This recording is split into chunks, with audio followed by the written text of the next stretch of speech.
Cav okay. Good. We've got high visibility.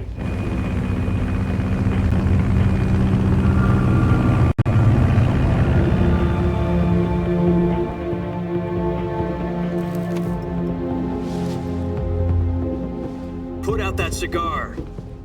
Connecting oxygen hose to interior connector. Put on your mask.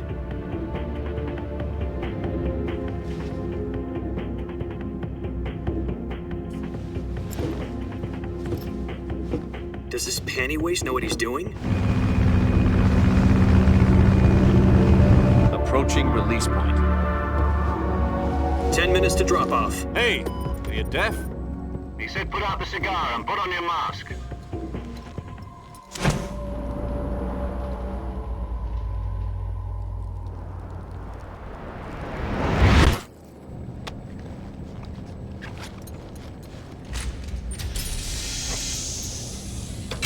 Depressurization complete. Checking oxygen supply. 6 minutes to drop off. Opening rear hatch.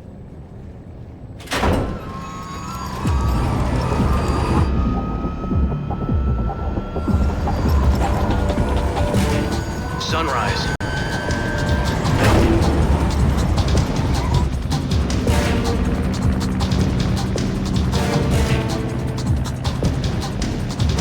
External temperature minus 46 degrees Celsius. 2 minutes to drop off. Stand up. You'll be falling at 130 miles per hour.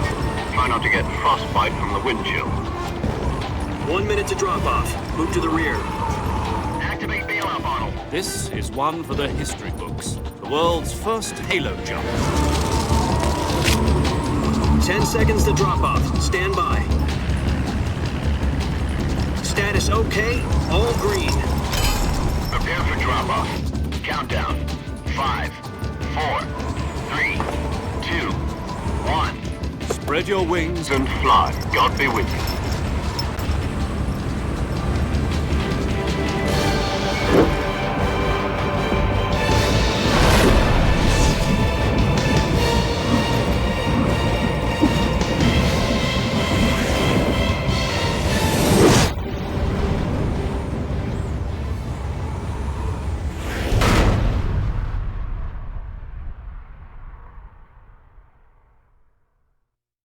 Jack, I've got some important news. The head of the CIA has finally given us the green light for the Virtuous mission. Virtual mission? No, the Virtuous mission. The future of our Fox unit depends on it. If it succeeds, we'll be officially organized into a unit. Virtuous mission? Sounds like some kind of initiation ritual. You know, don't get cocky. This isn't a training op. Right. So what exactly is this wonderful mission? Well, about 2 years ago, a certain Soviet scientist requested asylum in the West through one of our moles. His name is Nikolai Stepanovich Sokolov. He's head of the OKB-754 Design Bureau, one of the Soviets' top-secret weapon research facilities, and the East's foremost expert on weapons development. Sokolov? Isn't he that famous rocket scientist? The very same. On April the 12th, 1961, the Soviets achieved the first manned spaceflight in history. The Earth was blue, but there was no God.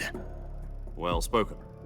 The rocket that carried Yuri Gagarin to orbit was the A-1, known as the Vostok rocket.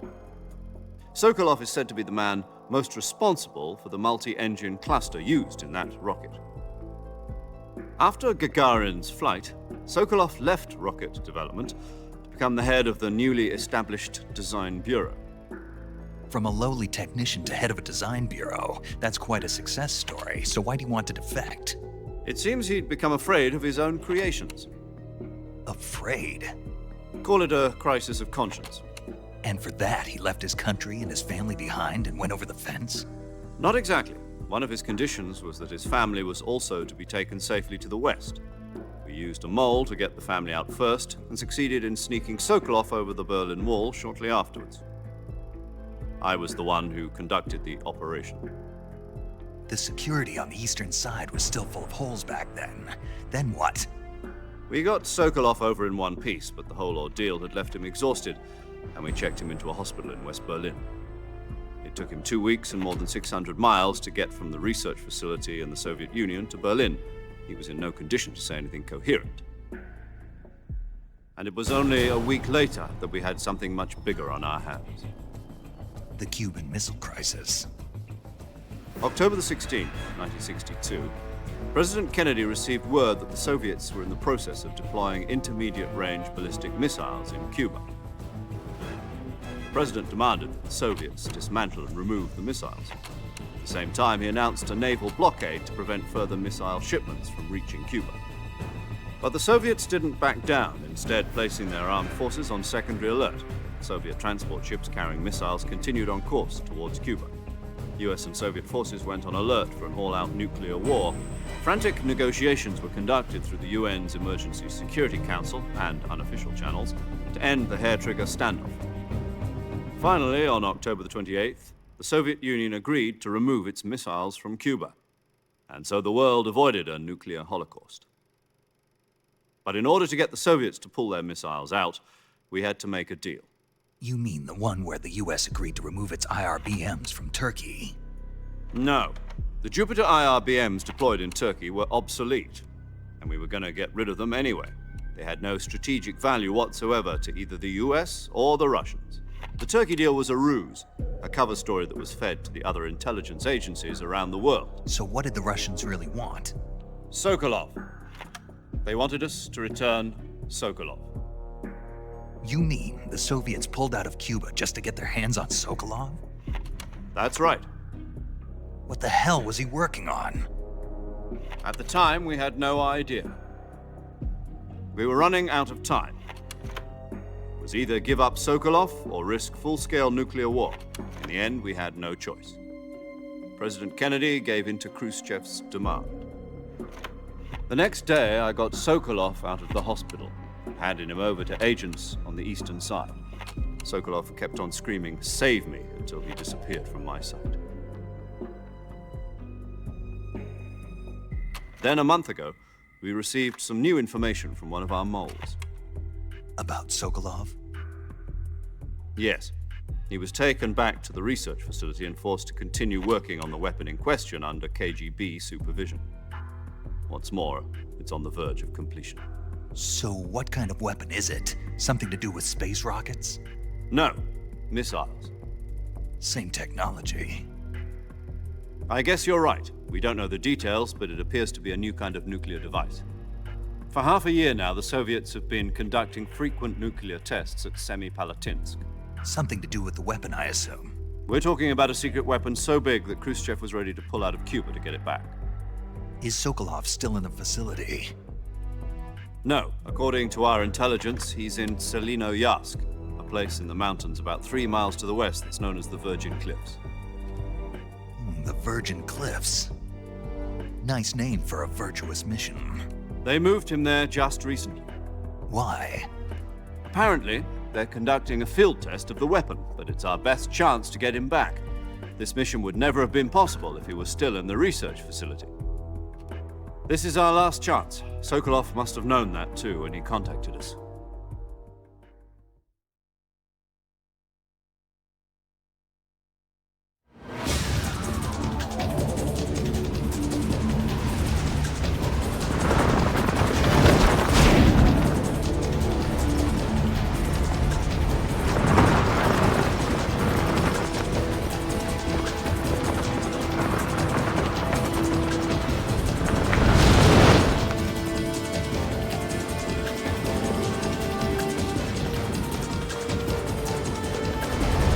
Listen up, Jack. Your mission is to infiltrate Selinoyarsk in the Soviet mountains, ensure the safety of Sokolov, and bring him back to the west.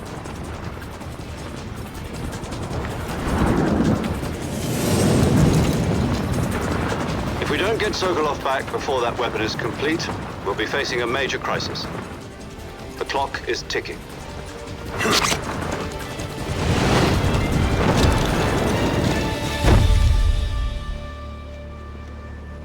Once we've confirmed the rescue of Sokolov, stand by at the recovery point. A recovery balloon will be dropped at that point. Helium will be pumped into the balloon to inflate it. The process takes about 20 minutes. Once it's complete, the gunship's arm will latch onto the balloon and pull it up. The Fulton surface-to-air recovery system. I'm familiar with the theory. Take it easy. It's been combat-proven. Do you think Sokolov is up to it? The shock will be less than during a parachute jump, and the arm can handle up to 500 pounds. So you're planning on going over the border in a single combat talent? She's equipped with two 6-barrel 20mm Vulcan cannons, as well as two 40mm machine guns. Sounds like she could hold her own against a battalion of tanks. Even with the fuel in the reserve tank, we're facing a 4-hour time limit. If all goes well, it shouldn't take more than a few hours. Home in time for dinner. But if anything goes wrong, you'll be eating dinner, breakfast, and all the rest of your meals in the jungle.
I see you've retrieved your backpack, Snake. To equip a weapon, it's necessary to take it out of your backpack. In the survival viewer, choose Weapon from the backpack. Your available weapons will be displayed in a window in the upper left. From that list, choose the weapon you want to equip and press the Enter button.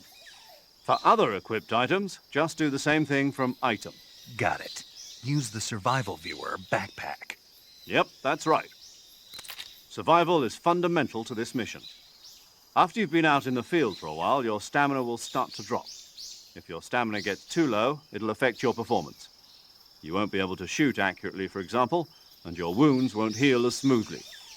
Keep an eye on your stamina so you don't run out. To recover lost stamina, you can hunt for local flora and fauna. You can use either your tranquilizer gun or your knife to hunt. My only weapon is a Mark 22 Hush Puppy tranquilizer gun? That's right. It's been fitted with its own suppressor. However, the suppressor will deteriorate every time you fire. Once its durability reaches 0, the noise suppression effect will be gone. So don't get too trigger-happy with it. The suppressor's durability is shown in the icon. Any weapons and equipment beyond what you're carrying now, you'll have to find as you go. I have to find my own weapons and equipment? Whose crazy idea was this anyway? Solo covert actions are standard Fox operating procedure. You can't leave any traces of your presence. No weapons, equipment, footprints, sweat, or bodily waste. The same goes for bullets and cartridges, too.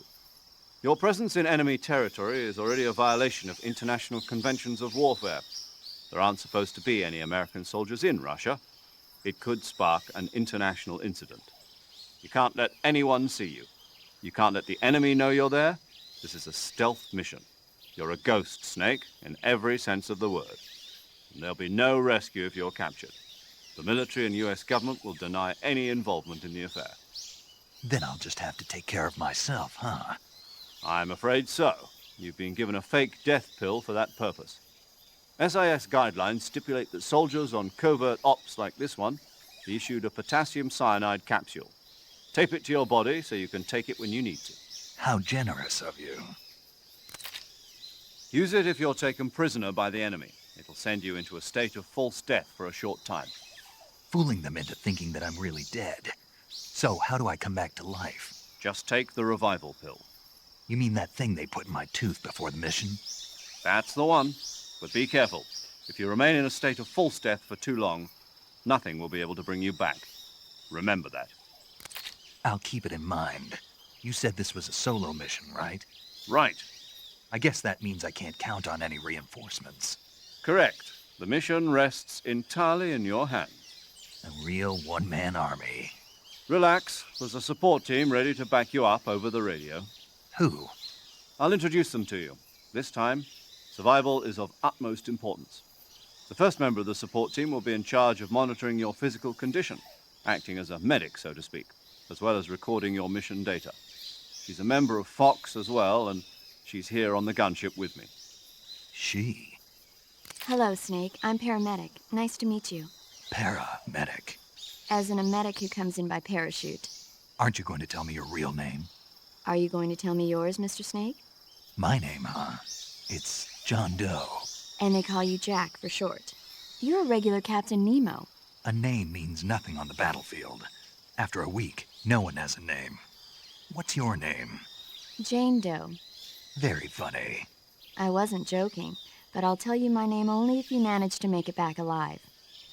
My frequency is 145.73. She's also in charge of recording your mission data. Whenever you want to save, send a message over the reserved save frequency, 140.96. So saving lets me record my mission data. That's right. It also records the state of your health. Good to know. There's one more person I want to introduce you to, Snake. Huh? Speaking of snakes, you remember the boss, don't you? A legendary soldier and your mentor. Actually, it was the boss that got the DCI's authorization in the first place. She's going to be serving as Fox's mission advisor. Boss is? She also helped me plan this mission. She and I were at SAS together. Jack, is that you? How many years has it been? Boss? That's right. It's me. Talk to me. Let me hear your voice. It's been 5 years, 72 days, and 18 hours. You've lost weight. You can tell just by the sound of my voice. Of course I can. I know all about you. Really? Well, I don't know anything about you. What's that supposed to mean? Why'd you disappear on me all of a sudden? I was on a top-secret mission. You didn't need me anymore. But there were still so many things I wanted you to teach me. No, I taught you everything you needed to know about fighting techniques. I taught you all I could. The rest you needed to learn on your own. Techniques, sure. But what about how to think like a soldier? How to think like a soldier? I can't teach you that. A soldier needs to be strong in spirit, body, and technique. And the only thing you can learn from someone else is technique. In fact,